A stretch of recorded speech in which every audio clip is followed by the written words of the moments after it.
Hi everyone, welcome to dream job online classes. ఈరోజు మనం railway recruitment board సంబంధించి ITI మీద మరియు ఇంటర్మీడియట్ ఎంపీసీ మీద డిగ్రీ బీఎస్సీ మీద పర్మనెంట్ జాబ్స్ అయితే నోటిఫికేషన్ వచ్చింది. చాలామంది అప్లై అయితే చేశారు. అవి ఓపెన్ లైన్లో 18 కేటగిరీస్ కింద వేకెన్సీస్ అయితే తీయటం జరిగింది. అంటే 18 కేటగిరీస్ అంటే ఎలా అంటే ఐటీఐ ఎలక్ట్రికల్ కానీ, అలాగే మెకానికల్, వెల్డర్, ఇలా వేరియస్ కేటగిరీస్, అలా 18 కేటగిరీస్లో 9144 వేకెన్సీస్ అయితే నోటిఫికేషన్ ఫస్ట్ వచ్చింది. దీన్ని ఒక చిన్న అమెండ్మెంట్ అయితే చేశారు. అవి ఏంటి అంటే ఇక్కడున్న వేకెన్సీస్ని ఇంక్రీజ్ చేయటం జరిగింది. సో యాక్చువల్గా ఈ యొక్క ఏఎల్పి అయినా సరే, టెక్నీషియన్ అయినా సరే, అడ్మిట్ కార్డ్స్ అంటే ఎగ్జామ్స్ అనేది ఈ మంత్ నుంచి స్టార్ట్ అవ్వాల్సి ఉంటుంది. కానీ మనకి ఇలా వేకెన్సీస్ ఇంక్రీజ్ చేయటం అండ్ నెక్స్ట్ ఫోటో సిగ్నేచర్ అప్లోడింగ్లో ప్రాబ్లమ్స్ ఉండి మరలా ఛాన్స్ ఇవ్వటం, అలాగే జోన్స్ చేంజ్ చేసుకోవటం, ఇవన్నీ ప్రాసెస్ ఇవ్వటం వలన మనకి ఈ యొక్క ఎగ్జామ్స్ హాల్ టికెట్స్ అంటే ఎగ్జామ్ కండక్ట్ చేసేది లేట్ అనేది అవుతుంది. సో ఎగ్జామ్ కండక్ట్ చేసేది లేట్ అయినా కూడా మీకు ప్రాబ్లం లేదు. ఎందుకంటే వేకెన్సీస్ అనేది ఇంక్రీజ్ చేస్తున్నారు కాబట్టి ఎవరైతే అప్లై చేశారో వాళ్ళు మాత్రమే ఉంటుంది, కొత్తగా అప్లై చేసుకునే ఛాన్స్ అయితే ఉండదు. ఇందులో ఎక్స్ట్రాగా ఇంకొక 22 కేటగిరీస్లో వేకెన్సీస్ అనేది తీయటం జరిగింది. అది వర్క్షాప్ సంబంధించి ఓవరాల్గా 14,298 వేకెన్సీస్ చేశారు 40 కేటగిరీస్లో. ఫస్ట్ 18 కేటగిరీస్లో 9,000 వేకెన్సీస్ తీస్తే దానికి 6,000 వేకెన్సీస్ కలుపుకొని టోటల్గా 40 కేటగిరీస్లో పోస్టులు అనేది డివిజిబుల్ చేశారు. ఇప్పుడు మీకు ఒక డౌట్ రావచ్చు, మేము ఓన్లీ ఈ కేటగిరీస్లోనే అప్లై చేసాం కదా, ఇప్పుడు ఎక్స్ట్రా పెంచిన కేటగిరీస్లో మేము ఎలా అప్లై చేయాలి, దానికి మాకు ఎలా ప్రిఫరెన్స్ ఇస్తారు అని. సో మీ యొక్క క్వాలిఫికేషన్ బట్టి సపోజ్ ఇంటర్మీడియట్ చేశారు అనుకోండి, ఇంటర్మీడియట్ ఎంపీసీ చేశారు అనుకోండి, సిగ్నల్ సంబంధించి ఎక్స్ట్రా వేకెన్సీస్ ఏవేవి ఉంటాయో, సపోజ్ సికింద్రాబాద్, భువనేశ్వర ఉంటే దానికి మీరు ఆ యొక్క పోస్ట్కి ఎలిజిబిలిటీ అనేది ఆటోమేటిక్గా జనరేట్ అవుతుంది. అలాగే ఐటీ ఎలక్ట్రికల్ ఉందనుకోండి, ఎలక్ట్రికల్ లోకో షెడ్స్ లేకపోతే ఎలక్ట్రికల్ వర్క్షాప్స్ ఎక్స్ట్రా వేకెన్సీస్ పెంచితే electrical trade, IT electrical trade సంబంధించి ఇంక్రీజ్ అవుతాయి.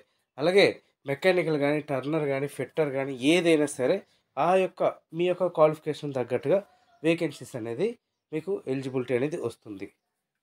ఇక్కడ అదే ఇచ్చారు రివైజ్డ్ వేకెన్సీస్ అనేది. సో మన సికింద్రాబాద్కి ఎన్ని వేకెన్సీస్ ఉన్నాయి, అలాగే భువనేశ్వర్కి ఎన్ని వేకెన్సీస్ ఉన్నాయి కూడా మనం నెక్స్ట్ చూద్దాం.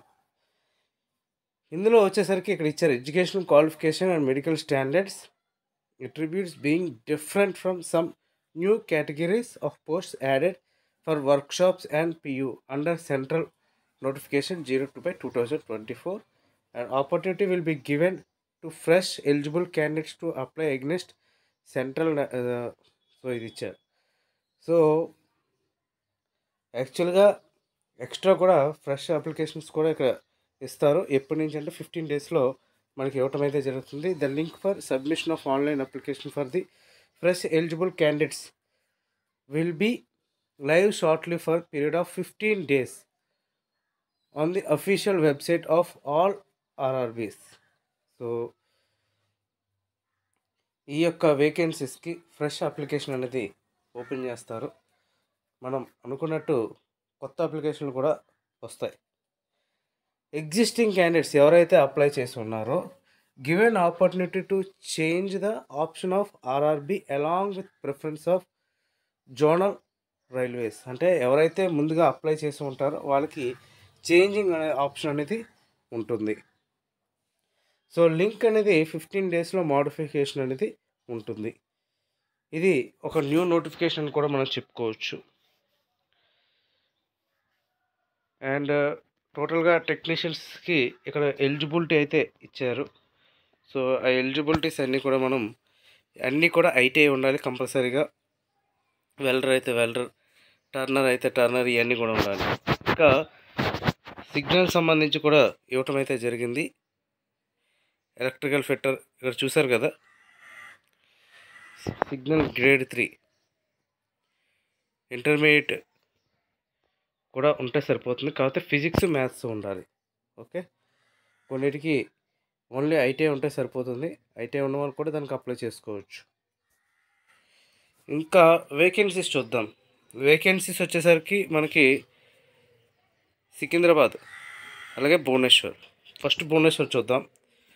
భువనేశ్వర్ వచ్చేసరికి technician grade 1 signal east Coast railway కింద వస్తుంది. లెవెల్ 5 అది. టోటల్గా 12 వేకెన్సీస్ అనేది ఉంచారు. అలాగే గ్రేడ్ 2 బ్లాక్ స్మిత్, అలాగే carriage and wagon, electrical fitter, R and AC, S and T, track machine, welder ఇవి ఇచ్చారు. ఇంకా గ్రేడ్ 1 సిగ్నల్ ఓపెన్ లైన్ వచ్చేసరికి ఈస్ట్ కోస్ట్ రైల్వేలో 12 వేకెన్సీస్ వరకు ఇచ్చారు. ఓవరాల్గా 150 వేకెన్సీస్ అయితే పెరిగినాయి. అండ్ దీంతోపాటు carpenter mechanical, rigger, machinist mechanical, crane driver, అలాగే trimmer workshop, welder mechanical, millwright ఇవి కూడా యాడ్ చేయడం జరిగింది. ఓవరాల్గా 166 వేకెన్సీస్కి అయితే ఇచ్చారు. సో ఎవరైతే ఇంతకుముందు టెక్నీషియన్స్కి అప్లై చేయలేదో వాళ్ళు ఇప్పుడైతే అప్లై చేసుకోవచ్చు. ఇంకా ఆర్ఆర్బి సికింద్రాబాద్ చూద్దాం. మనకి కావాల్సినవి ఈ రెండే కాబట్టి మీరు ఏ జోడైనా సరే అప్లై చేసుకోవచ్చు. మీకు దగ్గరలో మీకు జాబ్ కావాలి అంటే ఎక్కువ వేకెన్సీస్ ఎక్కడ ఉన్నాయో అక్కడ మీరు అప్లై చేసుకున్నా సరిపోతుంది. ఇందులో చూద్దాం. ఇందులో వచ్చేసరికి ఎంపీసీ చేసిన వాళ్ళకి అంటే బీఎస్సీ చేసిన వాళ్ళకి ఇక్కడ టెక్నీషియన్ గ్రేడ్ 1 సిగ్నల్ 76 వేకెన్సీస్ ఉన్నాయి ఎస్సీఆర్. అలాగే ఇక్కడ బ్లాక్ స్మిత్ ఈస్ట్ కోస్ట్ మరియు ఎస్సీఆర్ 43 వేకెన్సీస్ ఇచ్చారు. అలాగే బ్రిడ్జ్ ఇచ్చారు. అలాగే carriage and wagon, diesel electrical సపరేట్గా ఇవ్వటం అయితే జరిగింది. ఇక్కడ ఫిట్టర్, మెకానికల్ ఇవన్నీ వేకెన్సీస్ అయితే ఓవరాల్గా పెంచారు. అండ్ నెక్స్ట్ ఆర్ఎండ్ఎస్సి కానీ రివిటర్ ఒకటి ఇచ్చారు. And S and T technician 3 S and T 180 vacancies వరకు పెంచడం జరిగింది. అదే లెవెల్ 2 అండ్ వెల్డర్ కూడా వేకెన్సీస్ అయితే 41 ఉన్నాయి ఎస్సీఆర్లో. ఈస్ట్ కోస్ట్లో 13 ఉన్నాయి వేకెన్సీస్. అలాగే ఓపెన్ లైన్ వచ్చేసరికి ఓవరాల్గా 744 వేకెన్సీస్ సికింద్రాబాద్కి. And electrical power train lighting workshops 11 vacancies ఇచ్చారు. అలాగే ఫిట్టర్ మెకానికల్ 1 or 2 వేకెన్సీస్. అలాగే బ్లాక్ స్మిత్ మెకానికల్ 1 వేకెన్సీ ఇచ్చారు. Machinist mechanical 17, welder mechanical 58, millwright 26. ఓవరాల్గా సికింద్రాబాద్ టోటల్ వర్క్షాప్కి వచ్చేసరికి 215. అలాగే సికింద్రాబాద్ గ్రాండ్ టోటల్ వచ్చేసరికి 959. అంటే ఇక్కడ వేకెన్సీస్ అనేది ఈ విధంగా చేంజ్ చేయటం జరిగింది. సో ఎవరైతే అప్లై చేయలేదో ఫస్ట్ టెక్నీషియన్స్ నోటిఫికేషన్ వచ్చేటప్పుడు వాళ్ళకు మంచి అవకాశం అన్నమాట ఇది. సో వాళ్ళు అప్లై చేసుకోవచ్చు. ఎవరైతే అప్లై చేసి ఉన్నారో వాళ్ళైతే చేంజ్ చేసుకోవచ్చు. మీ జోన్స్ చేంజ్ చేసుకోవచ్చు. అండ్ మీ పోస్టులు ఇంక్రీజ్ అయ్యాయి కాబట్టి మీరు ఎక్స్ట్రా కూడా ఫిక్స్ చేసుకోవచ్చు. అది ఎలా చేయాలి, ఎప్పటి నుంచి స్టార్ట్ అవుతుంది అనేది కూడా మన ఛానల్లో అప్డేట్ అయితే ఇస్తాను. ఓకే ఫ్రెండ్స్, ఇంకా ఈ ఎగ్జామ్స్ ఎప్పుడు ఉండొచ్చు అంటే ఈ 15 days అంటే మనకి ఏఎల్పి ఆల్మోస్ట్ ఆగస్ట్లో ఉంటుంది అనుకున్నాం, కానీ ఆగస్ట్లో కూడా ఉండేటట్లేదు. మ్యాక్సిమం అక్టోబర్, నవంబర్కి అయితే వెళ్ళిపోతాయి. సో ఇదైతే వచ్చే సంవత్సరమే టెక్నీషియన్ ఎగ్జామ్ అనేది ఉంటుంది. Okay friends, thank you very much and all the best.